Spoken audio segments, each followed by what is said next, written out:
তো ইসমাইল এবং হাজেরা আলাইহিস সালাতু ওয়াসসালামকে যখন মক্কায় 1200 কিলোমিটার দূরে রেখে আসতেছেন, তখন সহিহ বুখারীর 12তে ইব্রাহিম আলাইহিস সালাতু ওয়াসসালাম ফেরত আসতেছেন এবং হাজেরা আলাইহিস সালাতু ওয়াসসালাম তাকে বারবার জিজ্ঞেস করছেন, আইনা তাযহাব আনতা ইব্রাহিম, আপনি কোথায় যাচ্ছেন হে ইব্রাহিম?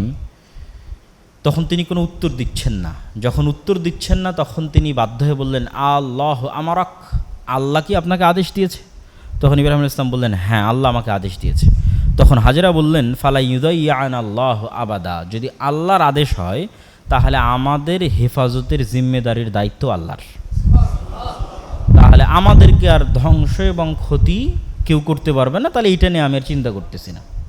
কেননা এটা এমন এক ওয়াদি, এমন এক উপত্যকা, ওই হাদিসের ইবারতের মধ্যে আছে, লাইসা ফিহি ইনসুন ওয়ালা শাই, এই উপত্যকায় মানুষ তো নাই ওয়ালা শাই, কিছুই নাই, পশু পাখি জীব জন্তু জানোয়ার গাছপালা কিচ্ছু নাই। অন্তত বাংলাদেশের মতো কোথাও রেখে গেলে গাছপালা থাকতো, গাছপালা থাকলে জঙ্গল থাকতো, জঙ্গল থাকলে পশু প্রাণী থাকতো, কিন্তু এটা তো রাখা হচ্ছে ধুধু মরুভূমির মধ্যে, হাজার হাজার কিলোমিটার আশেপাশে মরুভূমি, তাহলে মরুভূমিতে গাছপালা হয় না। যেহেতু মরুভূমিতে গাছপালা নাই এবং জনবসতি নাই, সেহেতু পশু প্রাণীও নাই। তো লাইসা ফিহি ইনসুন ওয়ালা শাই, মানুষও নাই, কিছুই নাই, এমন উপত্যকা রেখে যাচ্ছেন।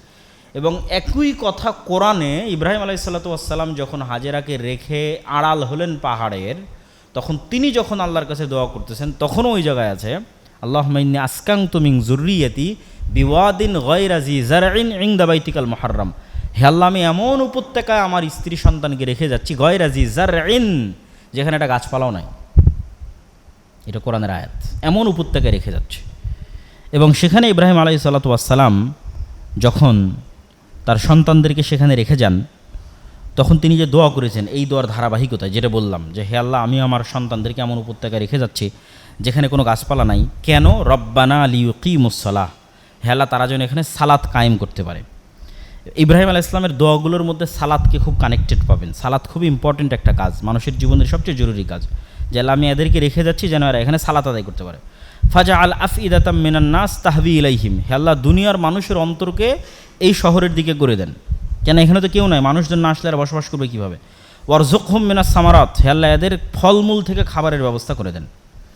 রব্বানা ইন্নাকা তা'লামু মা নুখফি ওয়া মা নু'লিনু ওয়া মা ইয়াখফা আলাল্লাহি মিন শাইইন ফিল আরদি ওয়া ফিস সামা, আলহামদুলিল্লাহি রাব্বিল আলামিন, রব্বি জাআলনি মুকিমাস সালাত, দোয়াকে কবুল করেন। এগুলো ছিল ইব্রাহিম আলাইহিস সালামের দোয়া যখন তিনি ইসমাঈল আলাইহিস সালামকে এবং হাজেরাকে রেখে যাচ্ছেন।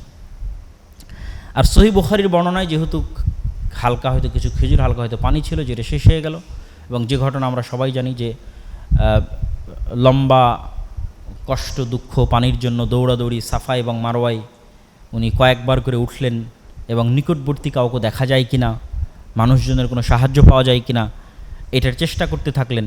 ওই জায়গায় আল্লাহ সুবহানাহু ওয়া তাআলা বলেছেন, ইন্নাস সাফা ওয়াল মারওয়াতা মিন শাআইরিল্লাহ, আল্লাহ হচ্ছে এই সাফা এবং মারওয়া পাহাড়কে কিয়ামত পর্যন্ত নিদর্শন বানিয়ে দিয়েছেন।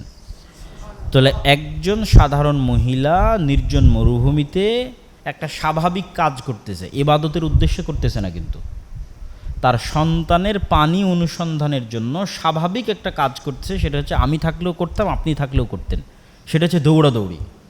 কিন্তু তাদের এই আল্লাহর প্রতি তাওয়াক্কুল এবং আল্লাহর প্রতি ভরসা এবং ইখলাস, এই চেষ্টা, এই পরিশ্রমকে আল্লাহ সুবহানাহু ওয়া তাআলা কিয়ামত পর্যন্ত ইবাদত বানিয়ে দিলেন, যেখানে পৃথিবীর সর্বশ্রেষ্ঠ মানুষ মুহাম্মদ সাল্লাল্লাহু আলাইহি ওয়াসাল্লাম পর্যন্ত ইবাদত হিসেবে সাফা মারওয়ায় দৌড়িয়েছেন, এবং হজের সময় লাখ লাখ মানুষ দৌড়াবে, এবং গত হাজার হাজার বছর থেকে মানুষ দৌড়াচ্ছে। এবং আল্লাহ বললেন যে আমি সাফা এবং মারওয়াকে নিদর্শন বানিয়ে দিয়েছি। তাহলে তাদের অন্তরের ইখলাস এবং তাওয়াক্কুল আল্লাহর কাছে কত প্রিয় ছিল এবং কত পবিত্র ছিল, এবং তাদের ঈমান কোন লেভেলের ছিল। তো মানুষ মনে করে যে ইসমাঈল আলাইহিস সালাতু ওয়াসসালামের পায়ের আওয়াজে, যদিও হাদিসের বর্ণনায় জিবরাইল আলাইহিস সালাতু ওয়াসসালামের পা অথবা পাখা এটি আঘাতের শব্দ পাওয়া গেল এবং মাটির নিচ থেকে পানি বের হতে লাগলো, এবং এটাও এখন পর্যন্ত মুজিজা হিসেবে অক্ষত এবং অবিকৃত আছে,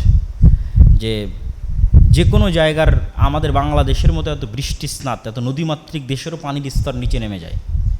আপনি রাজশাহীর উত্তর অঞ্চলের অনেক উপজেলায় এখন পানি পাবেন না, কয়েকশো মিটার নিচ পর্যন্ত ডিপ মেশিন পোতার পরও পানি পাবেন না। তো সেখানে যুগ যুগ ধরে একটা মরুভূমিতে, যেখানে বৃষ্টি তেমন হয় না, আশেপাশে কোনো নদী নালা নাই, সেখানে পানি উঠতেই আছে, এবং একসাথেও অসংখ্য মোটর লাগিয়ে এই কূপ চেক করা হয়েছে যার পানি শেষ হয় কিনা। তো রাসূল সাল্লাল্লাহু আলাইহি ওয়াসাল্লাম বলেছেন মা ও জমজম লিমা শুরিবালাহ, যে উদ্দেশ্যে জমজমের পানি পান করা হবে সেটা পূরণ হবে। আর জমজমের পানি মানুষের ক্ষুধার নিবারণ আর অসুখের আরোগ্য, অসুখের ওষুধ, ক্ষুধার খাবার। কেন ওদের তো আর কোনো খাবারের ব্যবস্থা হয়নি, ইব্রাহিম, ইসমাইল আর হাজেরার শুধু জমজমের পানির ব্যবস্থা হয়েছে। তো এটা দিয়েই তো ওরা অন্তত 1 মাস 2 মাস 6 মাস, আরও মানুষজন যতদিন আসেনি ততদিন তো এটা দিয়ে বার করেছে। তো আরও মানুষজন আসার যে বর্ণনা সহিহ বুখারীতে এসেছে যে যেখানে পানি থাকে ওখানে পাখি আকাশে ওড়ে। তো কোনো এক বেদুইন দল যারা ইয়ামান থেকে আসছিল, তারা পানির সন্ধানে আকাশে উড়ন্ত পাখি দেখে সেখানে যায়। তো দেখে শুধু একজন মহিলা আর তার কোলের বাচ্চা, কোলের শিশু। তো ওই ইয়ামানের যে বেদুইন দল, তারা এই রকম অলৌকিক এবং আশ্চর্যজনক ঘটনা দেখে ওই মহিলার কাছে অনুমতি চায় যে আমরা এখানে বসবাস করতে পারি কিনা। তো তখন তাদেরকে বসবাসের অনুমতি দেন সহিহ বুখারীর বর্ণনা অনুযায়ী, এবং ওই গোত্রের মেয়ের সাথে ইসমাইল আলাইহিস সালাতু ওয়াস সালামের বিয়ে হয়। এখান থেকে এবার বসতি শুরু মক্কার। আর ইব্রাহিম আলাইহিস সালাতু ওয়াস সালাম ফিলিস্তিন থেকে, শাম থেকে এই মক্কায় যাতায়াত করেছেন অন্তত 4 থেকে 5 বার। একবার তো প্রথমবার গেলেন এই যেবার স্ত্রী সন্তানকে রেখে আসলেন, দ্বিতীয়বারও গেলেন কুরবানির ঘটনা যেটা আমরা পড়ব, তৃতীয়বার গেলেন এক স্ত্রীকে তালাক দিতে বলে আসলেন, চতুর্থবার গেলেন ওই স্ত্রীকে রেখে আসতে বলে আসলেন, পঞ্চমবার গেলেন ঘর তৈরি করতে বললেন। তো অন্তত এর মধ্যে আরও অনেকবার যেতে পারেন, অন্তত বিশুদ্ধ বর্ণনা অনুযায়ী অ্যাটলিস্ট মিনিমাম 5 বার ইব্রাহিম আলাইহিস সালাতু ওয়াস সালাম এই 1200 কিলোমিটারের পথ পাড়ি দিয়েছেন মসজিদে আকসা টু কাবাঘর, ইসহাক টু ইসমাইল, যেখানে ইসহাক আছে আর যেখানে ইসমাইল আছে, যেখানে সারা আছে, যেখানে হাজেরা আছে। এবং ওই লম্বা ঘটনার মধ্যে আছে যেখানে ইসমাইল আলাইহিস সালাতু ওয়াস সালামের স্ত্রীকে তালাক দিতে বলছেন, ওখানে তিনি জিজ্ঞেস করছেন কাইফা হাইআতুকুম, কেমন আছো তোমরা? তখন স্ত্রী উত্তরে বলেছে নাহনু ফি শিদ্দা, আমরা খুব কষ্টের মধ্যে আছি, খাবার নাই, পানি নাই। এই উত্তর ইব্রাহিম আলাইহিস সালামের পছন্দ হয়নি। তো বললেন বাড়ির মালিক বাড়িতে আসলে বলবে দরজার কপাট চৌকাট যেন পরিবর্তন করে দেয়। তো ইসমাইল আলাইহিস সালাতু ওয়াস সালাম, ইব্রাহিম আলাইহিস সালাম কোথাও গেলে যে সুগন্ধি ছড়িয়ে থাকতো, ওই সুগন্ধি থেকে উনি বুঝতে পেরেছেন যে কেউ এসেছে বাড়িতে। তো কে এই ঘটনা কি বলেছে? ওহো, উনি তো আমার পিতা, তোমাকে চলে যেতে বলেছেন। এবার দ্বিতীয়, এখানে কিন্তু পিতা পুত্রের সাক্ষাৎ হয়নি। দ্বিতীয় আরেকবার যখন ইব্রাহিম আলাইহিস সালাম আসলেন, দেখি না আবার একই প্রশ্ন করলেন যে কাইফা হাইআতুকুম, কেমন আছো তোমরা? তখন দ্বিতীয় স্ত্রী এবার উত্তরে বলেছে আলহামদুলিল্লাহ, ওই আল্লাহর প্রশংসা করছি, আমরা ভালো আছি সর্বাবস্থায়। এই যে আল্লাহর প্রশংসা, আসনা তাআলাল্লাহ, আল্লাহর যে প্রশংসা করেছে, এটাতে ইব্রাহিম আলাইহিস সালামের মন খুশি হয়ে গেছে। তো ইব্রাহিম আলাইহিস সালাম এবার ওদের জন্য দোয়া করতেছেন যে হ্যাঁ, মানে পাল্টা আবার বেশি করে প্রশ্ন করলেন যে ঠিক আছে তোমরা তো ভালো আছো বুঝলাম, কিন্তু খাও কি? তো বলে পানি আর গোস্ত। পানি জমজমের পানি, গোস্ত হচ্ছে শিকারের গোস্ত। তখন ইব্রাহিম আলাইহিস সালাম বললেন হে আল্লাহ, এদের পানিতে আর এদের গোস্তে বরকত দেন। এবং বললেন যে যখন ইসমাইল বাড়িতে ফিরে আসবে, ওভাবে ইসমাইল নাম তো বলেন, যখন বাড়ির মালিক বাড়িতে ফিরে আসবে তখন বলবে দরজার চৌকাট যেন স্থায়ী রাখে। এবার শেষবার যখন পঞ্চমবার ইব্রাহিম আলাইহিস সালাম আসতেছেন, ওয়াইদ ইয়ারফাউ ইব্রাহিমুল কাওয়াইদা মিনাল বাইত ওয়া ইসমাইল রব্বানা তাকাব্বাল মিন্না, যেটা সূরার শুরুতে, বক্তব্যের শুরুতে পাঠ করেছে যে আয়াতগুলো, যে এবার ইব্রাহিম আলাইহিস সালাম এসে বললেন যে আল্লাহ সুবহানাহু ওয়া তাআলার একটা ঘর এখানে ছিল, ইন্না আউওয়ালা বাইতুন উযিআ লিন-নাস বিবাক্কা, ফেরেশতাদের মাধ্যমে আল্লাহ তৈরি করেছিলেন। আদম আলাইহিস সালাতু ওয়াস সালাম এখানে ইবাদত করতেন, নূহ আলাইহিস সালাতু ওয়াস সালামের বন্যায় সেই ঘর ধ্বংস হয়ে গেছে। ওই এক্সাক্ট সেম লোকেশনে, সেম মাপকাঠিতে, সেম মানদণ্ডে ঘর তৈরি করতে হবে, আল্লাহর আদেশ। তখন ইসমাইল এবং ইব্রাহিম আলাইহিস সালাতু ওয়াস সালাম মিলে ওই ঘর তৈরি করলেন, এবং আল্লাহ সুবহানাহু ওয়া তাআলা হাজরে আসওয়াদকে লিফট হিসেবে ব্যবহার করার অলৌকিক ক্ষমতা দিলেন, উঁচুতে উঠা এবং নিচে নামার, পাথরের উপর পাথর বসানোর জন্য। যে হাজরে আসওয়াদ এখনও সেখানে আছে, যে মাকাম ইব্রাহিম, হাজরে আসওয়াদ বলছি, মাকাম ইব্রাহিম এখনও সেখানে আছে, যে পাথরকে ইব্রাহিম আলাইহিস সালাম লিফট হিসেবে উঁচুতে উঠা এবং নিচে নামার জন্য ব্যবহার করেছে। তারপরে আল্লাহ তাকে আদেশ দিলেন যে এখানে তুমি মানুষের হজের ঘোষণা দাও। তো কেউই তো নাই, কিসের হজের ঘোষণা? মানুষই তো নাই। তো আল্লাহ সুবহানাহু ওয়া তাআলা এই হজের ঘোষণা সারা পৃথিবীর মানুষের কাছে পৌঁছে দেওয়ার দায়িত্ব নিজে নিলেন, আর ইব্রাহিমকে বললেন তুমি দাও, এই নির্জন মানুষের মধ্যেই হজের ঘোষণা দাও, হজের আহ্বান দাও। আর তোমাদের দুইজনের দায়িত্ব হচ্ছে, ইব্রাহিম আর ইসমাইলের দায়িত্ব হচ্ছে ওয়াং তাহির বাইতি লিত-তাইফিনা ওয়াল আকিফিনা ওয়ার রুক্কাই সুজুদ, যে এই ঘর যারা ভিজিট করতে আসবে তাদের জন্য এই ঘরকে পরিষ্কার রাখা, এই ঘরের সম্মান করা তোমাদের দায়িত্ব। তো এই যে ইব্রাহিম আলাইহিস সালামের পর থেকে নিয়ে অন্য ঘটনাগুলো যদি দেখেন তাহলে বুঝবেন যে এই লম্বা সময়টা কতদিনের, তথা ইব্রাহিম টু মোহাম্মদ এই লম্বা সময়টা কতদিনের, এটা কি দেখে বুঝবেন? ওই যে আর এক ছেলে ইসাক আলাইহিস সালাম, প্রায় 100 বছর বয়সে আল্লাহ আর এক ছেলে দিলেন, আর ওই ছেলেকে দিলেন একটা পরীক্ষার পর, পরীক্ষার পুরস্কার হিসেবে। সেই পরীক্ষাটা কি? তোমার অন্তরে যেই সন্তানের প্রতি ভালোবাসা তৈরি হয়েছে, এত মাত্রাতিরিক্ত ভালোবাসা, এইটার কুরবানি চাই। ভালোবাসা শুধু হবে আল্লাহর জন্য, যেটা আল্লাহ সুবহানাহু ওয়া তাআলা কোরআন মাজিদে বলেছেন যে হে দুনিয়ার মানুষ, তোমাদের জন্য ফিতনা হচ্ছে তোমাদের সন্তান, তোমাদের টাকা পয়সা, তোমাদের ধন দৌলত। ফিতনা মানে কি? আপনি যখনই ওইটার ভালোবাসা একটু বেশি পড়ে যাবেন, তখন আপনি আর আল্লাহর জন্য সর্বোচ্চ স্যাক্রিফাইসটা করতে পারবেন না। ধরেন আল্লাহ এখন আপনার জীবন চাচ্ছে, আল্লাহর রাস্তায় জিহাদ, তা আপনার ভালোবাসা যদি স্ত্রীর প্রতি বেশি থাকে আল্লাহর চাইতে, সন্তানের প্রতি বেশি থাকে আল্লাহর চাইতে, আপনি জীবন দিতে পারবেন? পারবেন না।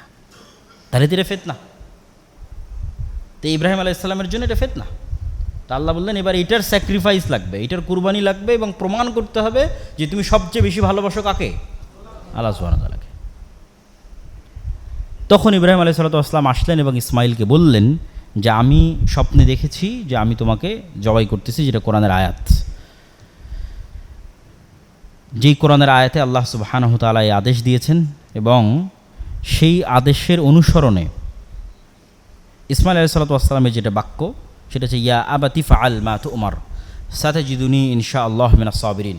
হ্যাঁ আমার পিতা, আল্লাহ আপনাকে যেটা আদেশ দিয়েছে আপনি সেটি করেন, আপনি আমাকে ধৈর্যশীলদের অন্তর্ভুক্ত পাবেন। ফালাম্মা আসলামা ওয়াতাল্লাহু লিল জাবিন, তারা দুইজন ইসলাম গ্রহণ করলো। শাব্দিক অনুবাদ করলাম, ফালাম্মা আসলামা, দুইজন আত্মসমর্পণ করলো। পিতা এবং পুত্র, একজন জবাই করতে প্রস্তুত আর একজন জবাই হতে প্রস্তুত। কার কারণে এই আত্মসমর্পণ? এটা আল্লাহর আদেশ, এই কারণে আত্মসমর্পণ। এটা হলো ইসলাম। মানে মানুষ যখন এই জায়গায় পৌঁছতে পারে যে আল্লাহর আদেশ মানতে এই রকমের স্যাক্রিফাইস করতে পারে যে নিজে নিহত হওয়ার জন্য প্রস্তুত অথবা হত্যা করার জন্য প্রস্তুত, তাহলে এবার হলো সে ইসলাম গ্রহণ করেছে। ফালাম্মা আসলামা, উভয়ই আল্লাহর আদেশের সামনে আত্মসমর্পণ করলো। ওয়াতাল্লাহু লিল জাবিন, এবং কাঁধকে এগিয়ে দিল জবাই হওয়ার জন্য। তখন আল্লাহ সুবহানাহু ওয়া তাআলা ডাক দিয়ে বলেন ওয়ানাদাইনাহু আইয়া ইব্রাহিম কদ সাদ্দাকতা রুইয়া, হে ইব্রাহিম তুমি তোমার স্বপ্নকে সত্য করেছো। ইন্না কাযালিকা নাজজিল মুহসিনিন, হাযা লাহুল বালাউল মুবিন ওয়া ফাদাইনাহু বিযিবহিন আযীম। আর আমি তোমার এই সন্তানকে মুক্তি দিয়ে দিচ্ছি আরও বড় একটি কুরবানির বিনিময়ে। এবং আসমান অথবা জান্নাত থেকে আরেকটি কুরবানি আসলো, এবং সেটি কুরবানি করার মাধ্যমে ইসমাইল ইসলাম মুক্তি। আর পুরস্কার কি? এটা তো সন্তানের মুক্তি। পুরস্কার হচ্ছে যখন সন্তানের ভালোবাসার উপরে আল্লাহর ভালোবাসাকে ইব্রাহিম আলাইহিস সালাম প্রাধান্য দিয়ে দিলেন, তখন আল্লাহ পুরস্কার হিসেবে আর এক সন্তান গিফট করলেন, প্রথম স্ত্রীর গর্ভে ইসহাক আলাইহিস সালাম। যে তুমি যখন পরীক্ষার এই মাত্রায় উত্তীর্ণ হতে পারো যে নিজের সন্তানকেও স্যাক্রিফাইস করতে তুমি উদ্যত আল্লাহর সন্তুষ্টির জন্য, তোমাকে আর একটা সন্তান দিলাম। তো এবার ইসহাক থেকে নিয়ে আপনি ঘটনাক্রম দেখতে থাকেন। ইসহাকের সন্তান ইয়াকুব, ইয়াকুবের 12 সন্তান, তার মধ্যে একটা ইউসুফ আলাইহিস সালাম বন্দী হয়ে গেল মিশরে। তারপরে ইয়াকুব আলাইহিস সালাম দীর্ঘদিন পরে পুরো 11 ভাই সহ উনি মিশরে গেলেন। তার কিছুদিন পরে ফেরাউন ক্ষমতায় আসলো, সবাই গোলাম হয়ে গেল। 300-400 বছর পর মুসা আসলেন, মুসার সাথে হারুন, তিনি আবার বানু ইসরাইল নিয়ে ওই যে 12 সন্তান, তাদের জন্য সমুদ্রে 12টা রাস্তা তৈরি হলো, ঝর্ণা 12টা তৈরি হলো ইয়াকুব আলাইহিস সালামের 12 সন্তানের জন্য। এরা তো সব ইব্রাহিমের সন্তান। তারপরে যুদ্ধ করে জেরুজালেম বিজয় করতে বলা হলো, জেরুজালেম বিজয় করলো না, ইউশা বিন নুনের মাধ্যমে জেরুজালেম বিজয় হলো। তারপরে জেরুজালেমে দীর্ঘদিন যাবৎ তারা থাকলো। দাউদ আসলেন, সুলাইমান আসলেন, তারা জেরুজালেমে পৃথিবীর ইতিহাসের সবচেয়ে বড় সাম্রাজ্য প্রতিষ্ঠা করলো। দাউদ সুলাইমানের পরে আরও ধারাবাহিকতায় জাকারিয়া, ইয়াহিয়া, মারিয়াম, ঈসা, এই যে লম্বা যতগুলো নবীর নাম, এই নবীর নাম একত্রে একসাথে পবিত্র করানো এক জায়গাতে আল্লাহ সুবহানাহু ওয়া তাআলা উল্লেখ করেছেন। এই যেভাবে যেই ধারাবাহিকতায় আমি বলতেছি, সেম এই ধারাবাহিকতাতেও আল্লাহ সুবহানাহু ওয়া তাআলা কোরআন মাজিদে নবীদের নাম এভাবে উল্লেখ করেছেন ইব্রাহিমের সন্তান হিসেবে। আমি আয়াতের অনুবাদ করি। ওয়াহাবনা লাহু ইসহাক ওয়া ইয়াকুব, আমি ইব্রাহিমকে দিয়েছি ইসহাককে এবং ইয়াকুবকে। কুল্লান হাদাইনা, এদের সবকে আমি হেদায়েত প্রাপ্ত করেছি। ওয়ানুহান হাদাইনা মিন ক্বাবল, আর এদের পূর্বে নূহকে হেদায়েত দিয়েছিলাম। অমিন জুররিয়াতিহি দাউদ, আর এদের বংশী দিয়েছি দাউদকে, সুলাইমানকে, আইয়ুবকে, ইউসুফকে, মুসাকে, হারুনকে। ওয়া কাযালিকা নাজজিল মুহসিনিন, আর এভাবেই মুহসিনিনদের আমি সম্মানিত করে থাকি এবং পুরস্কার দিয়ে থাকি। ওয়া জাকারিয়া ওয়া ইয়াহইয়া ওয়া ঈসা ওয়া ইলিয়াসা কুল্লুম মিনাস সালিহিন, এরা সব সৎকর্মশীল বান্দাদের অন্তর্ভুক্ত এবং ইব্রাহিমের বংশধর, ইসহাকের বংশধর। ওয়া ইসমাঈল ওয়াল ইয়াসা ওয়া ইউনুসা ওয়া লূতান ওয়া কুল্লান ফাদ্দালনা আলাল আলামিন। আর এদের সবকে আমি সারা পৃথিবীর মানুষের উপর শ্রেষ্ঠত্ব দিয়েছি। অমিন আবাইহিম ওয়া যুররিয়াতিহিম ওয়া ইখওয়ানিহিম, এদের পিতা, এদের আত্মীয় স্বজন এবং এদের ভাই, এদের সবাইকে ওয়াজতাবাইনাহুম ওয়া হাদাইনাহুম ইলা সিরাতিম মুস্তাকিম, এদেরকে সিরাতে মুস্তাকিমের পথ দেখিয়েছি। তাহলে এই যে লম্বা ঘটনা ঈসা আলাইহিস সালাম পর্যন্ত চলতেছে, এই পুরো সময়টা কিন্তু ইসমাইলের বংশধরেরা মক্কায় আছে, তাদের মধ্যে কোনো নবী প্রেরিত হয়নি। এই যে এতগুলো ঘটনা ঘটছে, এগুলো সব ইসহাকের বংশে ঘটতেছে, কিন্তু এই পুরো সময়টাতেও ইসমাইলের বংশধরেরা কোথায় আছে? মক্কায় আছে। এবং ওই কাবাঘর আছে, সেই কাবাঘরে হজও হয়, ওই জমজমের পানি আছে যেখান থেকে তারা উঠায় এবং সম্মান করে। এবং মুহাম্মদ সাল্লাল্লাহু আলাইহি ওয়াসাল্লামের যখন জন্ম হচ্ছে, তখন আব্দুল মুত্তালিব এবং আবু তালেব, এদেরও সবচেয়ে বড় জিম্মেদারি কি? কাবাঘরকে রক্ষা করা, মানুষজন হজে আসলে তাদেরকে পানি পান করানো, জমজমের দেখাশোনা করা, এটাই কাজ। তাহলে মুহাম্মদ সাল্লাল্লাহু আলাইহি ওয়াসাল্লামের যখন বড় হচ্ছে, উনি সবচেয়ে বড় সম্মানের জায়গা ওনার কাছে কাবা, সবচেয়ে পবিত্রতার জায়গা হচ্ছে কাবা। কেন? ওনার বংশধর সবাই এটার দায়িত্বশীল, যেটা সূরা ফিলের মধ্যে দেখেছেন, আলাম তারা কাইফা ফাআল রাব্বুকা বিআসহাবিল ফিল, যেটা মুহাম্মদ সাল্লাল্লাহু আলাইহি ওয়াসাল্লামের জন্মের বছর, যে আব্রাহার বাহিনী ইয়ামান থেকে আসলো এই কাবাকে ধ্বংস করতে। তখন আব্দুল মুত্তালিব কাবাকে রেখে দিয়ে পাহাড়ের দিকে চলে গেলেন। তো লোকজন বলল যে কাবা দেখার দায়িত্ব তোমার, তুমি নিশ্চিন্তে পাহাড়ে চলে যাচ্ছ। তো বলে এই কাবা দেখার দায়িত্ব আমার নয়, এই দেখার দায়িত্ব যার তিনি আছেন, তিনি উপরে আছেন, এটা তার দেখার দায়িত্ব, আমার দেখার দায়িত্ব না। আমি আমার গরু, ছাগল, ভেড়া, মহিষ, উট এগুলো নিয়ে আমি আশ্রয়ে চলে গেলাম, আব্রাহা যা ইচ্ছা করুক। তো তাহলে এই ঘটনাগুলো কখন ঘটতেছে? যখন মুহাম্মদ সাল্লাল্লাহু আলাইহি ওয়াসাল্লামের জন্ম হবে তখন। তাহলে মুহাম্মদ সাল্লাল্লাহু আলাইহি ওয়াসাল্লাম জন্ম হওয়ার পর সবচেয়েতে ওনার পবিত্র এবং প্রিয় জায়গা হচ্ছে কাবা। তারপরেও ওনাকে আদেশ দেওয়া হলো যে তুমি সালাত আদায় করো মসজিদে আকসার দিকে। এটাই ছিল সবচেয়ে কঠিন, এটাই কানেকশন আব্রাহামিক দুই রিলিজিয়ানের দুই ভাইয়ের মধ্যে, ইসহাকের বংশধর এবং ইসমাইলের বংশধরের মধ্যে কানেকশন, যে তুমি আছো মক্কায়, আছো কাবায়, কিন্তু কাবায় থেকে সালাত আদায় করো মসজিদে আকসামুখী। কেন? ওখানে আমার আরও অনেক ঐতিহ্য এবং স্মৃতি আছে। পুরো বানি ইসরায়েলের সকল নবী ওই কেন্দ্রিক প্রেরিত হয়েছে। মারিয়াম আলাইহিস সালামের ঘটনা, জাকারিয়ার ঘটনা, ঈসা আলাইহিস সালামের ঘটনা সব জেরুজালেমে। আর এরা সবই ইব্রাহিমের সন্তান, তুমিও ইব্রাহিমের সন্তান। দ্বিতীয়বার কখন এই কানেকশন তৈরি হলো? সুবহানাল্লাযী আসরা বিআবদিহি লাইলাম মিনাল মাসজিদিল হারাম ইলাল মাসজিদিল আকসা, নিয়ে যাবে আসমানে মেরাজের সফরে, কিন্তু কাবা থেকে ডাইরেক্ট আসমানে নিয়ে যাওয়া হচ্ছে না, কাবা থেকে নিয়ে যাওয়া হচ্ছে মসজিদে আকসায়। কানেকশন ইব্রাহিম আলাইহিস সালামের দুই সন্তানের ঐতিহ্যের ধারক এবং বাহক হবে উম্মতে মুহাম্মাদি, এবং এটাই ফাইনাল এবং লাস্ট, শেষ ধর্ম। এবং এই দুইটা যাদের হাতে থাকবে তারাই পৃথিবীর শাসক। মসজিদ আকসা এবং কাবা যাদের হাতে থাকবে, শাম এবং মক্কার যারা মালিক হবে, এরাই আব্রাহামিক রিলিজিয়ানের ঐতিহ্যগত, রক্তগত, বংশগত, আকিদাগত উত্তরসূরি। রক্তগত উত্তরসূরি মুহাম্মদ সাল্লাল্লাহু আলাইহি ওয়াসাল্লাম, উনি তো ব্লাডলি কানেক্টেড। এই জন্য ইহুদিদের হিংসা হওয়ার কারণটা কোথায়? ইহুদিরা বলে যে we are chosen by the God, আমরা হচ্ছে আল্লাহ কর্তৃক বাছাইকৃত, কেন আমরা সন অফ ইব্রাহিম, ইব্রাহিমের সন্তান। তো মুহাম্মদ সাল্লাল্লাহু আলাইহি ওয়াসাল্লাম দাঁড়িয়ে বলতে পারবে আরে আমিও তো ইব্রাহিমের সন্তান, তাহলে বংশগতভাবে তার সাথে ফাইট দিতে পারতেছে, এবং আকিদাগতভাবেও, বিশ্বাসগতভাবেও। যদিও ইহুদিরা কিছুটা হলেও তাওহীদের দৃষ্টিকোণে, ইহুদিরা কিছুটা হলেও ইব্রাহিম আলাইহিসসালাতু ওয়াসসালামের যে তাওহীদের বিশ্বাস, সেটার কিছুটা হলেও অনুসারী মোর দ্যান খ্রিস্টিয়ানদের চাইতে। কেন? খ্রিস্টিয়ানরা স্কাল্পচার তৈরি করে, মূর্তি তৈরি করে এবং তার পূজা করে। ঈসা আলাইহিস সালামের মূর্তি তৈরি করে, মারিয়ামের মূর্তি তৈরি করে, ইহুদিরা মূর্তি তৈরি করে না। তাহলে ইহুদিদের সমস্যাটা কোথায়? ইহুদিদের সমস্যা হচ্ছে এটা ইবলিসের সমস্যা। খ্রিস্টানরা ইবলিসের সমস্যা আক্রান্ত নয়, খ্রিস্টানরা আক্রান্ত জানে না, সত্য জানে না, জানলেই গ্রহণ করবে। আর ইহুদিরা আক্রান্ত ইবলিসের সমস্যায়। ইবলিসের চাইতে কে বেশি জানে যে আল্লাহর আদেশ মানতে হবে? কেউ জানে না। কিন্তু ইগো প্রবলেমের কারণে ইবলিস আল্লাহর আদেশকে অস্বীকার করেছে, অহংকার, হিংসা। তাহলে এই যে ইহুদিদের সুপারিয়রিটি থিওরি, এরা সব জানে যে এই পৃথিবীতে আর যদি সেকেন্ড কেউ থাকে এই পৃথিবী শাসন করার ক্ষমতা রাখে, এটা উম্মতে মুহাম্মাদি। ইব্রাহিমের যদি আর প্রকৃত কেউ উত্তরসূরি থেকে থাকে, সেটা হচ্ছে মুহাম্মদ সাল্লাল্লাহু আলাইহি ওয়াসাল্লামের যারা পরবর্তী বংশধর, আলে ইসমাইল, বানু ইসমাইল তারা। কিন্তু এই সত্য তাদের পক্ষে অ্যাকসেপ্ট করা সম্ভব নয়। এই অহংকার এবং এই ইগো প্রবলেমের কারণে তাদেরকে পথভ্রষ্ট বলা হয়নি, অভিশপ্ত। যেভাবে ইবলিস অভিশপ্ত, সেভাবে তারা অভিশপ্ত। তো ইব্রাহিম আলাইহিসসালাতু ওয়াসসালামের যেই হিস্ট্রি এবং যেই ঘটনা, এই পুরো ঘটনার সামারি থেকে আমাদের জন্য শিক্ষা কী? আল্লামা ইকবাল তার এক কবিতার মধ্যে বলেছেন, ये दौर अपने बराहिम की तलाश में है, सनम कदा है जहाँ লা ইলাহা ইল্লাল্লাহ। আল্লামা ইকবাল লিখেছেন যে আজকের মুসলমানদের মুক্তির একটাই রাস্তা, সেটা হচ্ছে মুসলমানদের মধ্যে একজন ইব্রাহিমের দরকার। কেননা সারা পৃথিবী মূর্তি পূজায় ব্যস্ত হয়ে গেছে, মুসলমানেরাও মূর্তি পূজায় ব্যস্ত হয়ে গেছে। তো এই মূর্তি মানে সরাসরি মূর্তি নয়, এই মূর্তি মানে উনি সব ধরনের মূর্তিকে বুঝিয়েছেন। টাকাও মূর্তি, ধন দৌলতও মূর্তি, ছেলে মেয়ে স্ত্রী পুত্রও মূর্তি, জাতীয়তাবাদ ন্যাশনালিজম, তারপরে হচ্ছে আপনার ধর্মনিরপেক্ষ মতবাদ সেকুলারিজম, যা ভালো লাগবে তাই করব লিবারালিজম, এগুলো সব মূর্তি।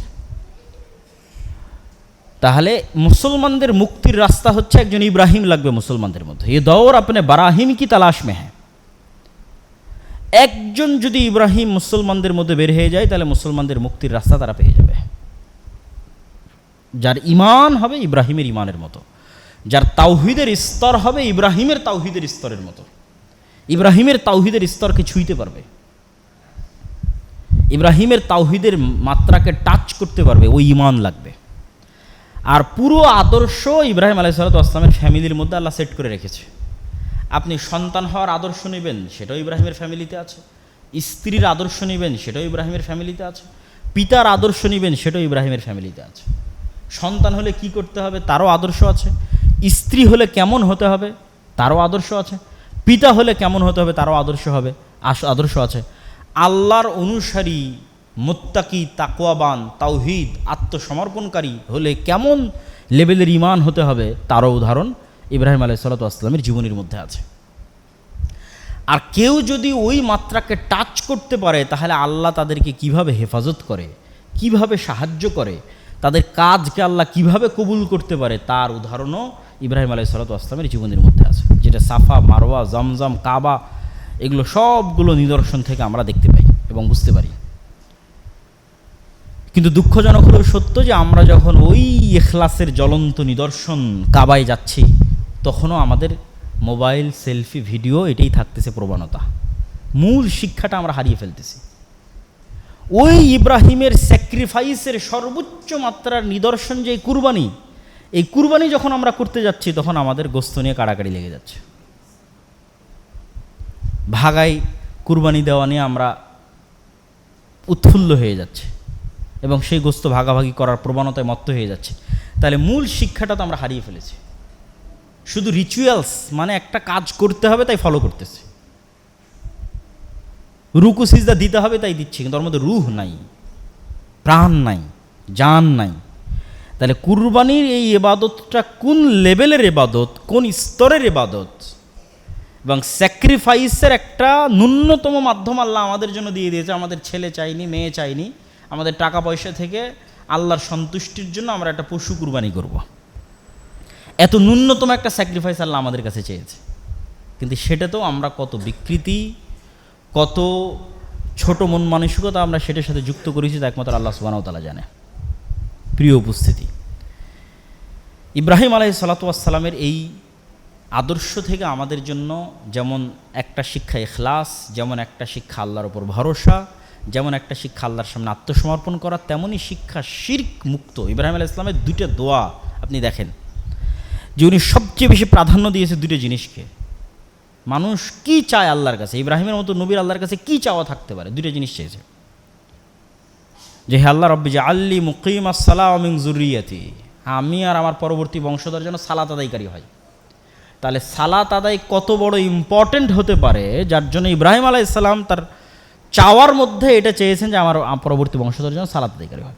আর একটা কী চেয়েছেন, ওয়াজনুবনি ওয়া বানিয়া আন না'বুদাল আসনাম, হে আল্লাহ আমি আর আমার বংশধর যেন মুশরিক না হয়। মানে শিরক অনেক ভয়ঙ্কর ভয়াবহ কিছু।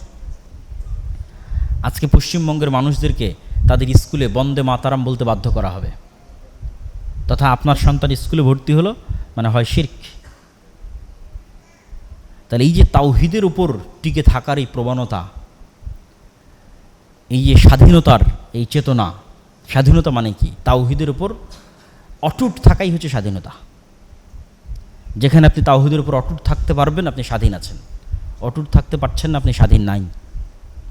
এই জন্য ইব্রাহিমের চেতনা দরকার মুসলমানদের। তাহলে শিরক থেকে মুক্ত থাকা এবং সালাত আদায় করা, এই দুটোই ইব্রাহিম আলাইহিসসালাতু ওয়াসসালামের জীবনের সবচেয়ে বড় শিক্ষা, এবং এই দুটো শিক্ষা আমাদের জীবনে বাস্তবায়ন করতে হবে। ঈসা আলাইহিসসালাতু ওয়াসসালামও যখন মায়ের কোল থেকে প্রথম কথা বলেছেন, তখনও তার প্রথম দুটো বাক্য ছিল কি? ইন্নী আব্দুল্লাহ আতানিয়াল কিতাব ওয়া জাআলানি নাবিয়্যা ওয়া জাআলানি মুবারাকান আইনামা কুনতু ওয়া আওসানি বিস-সালাতি ওয়াজ-যাকাতি মা দুমতু হাইয়্যা। একদম ছোট্ট বাচ্চা বলছে, আমি নবী, আল্লাহ আমাকে নবী করে পাঠিয়েছে, আর আল্লাহ আমাকে আদেশ দিয়েছে আমি যেন সালাত আদায় করি এবং যাকাত দেই। এই দুটোই আদেশ।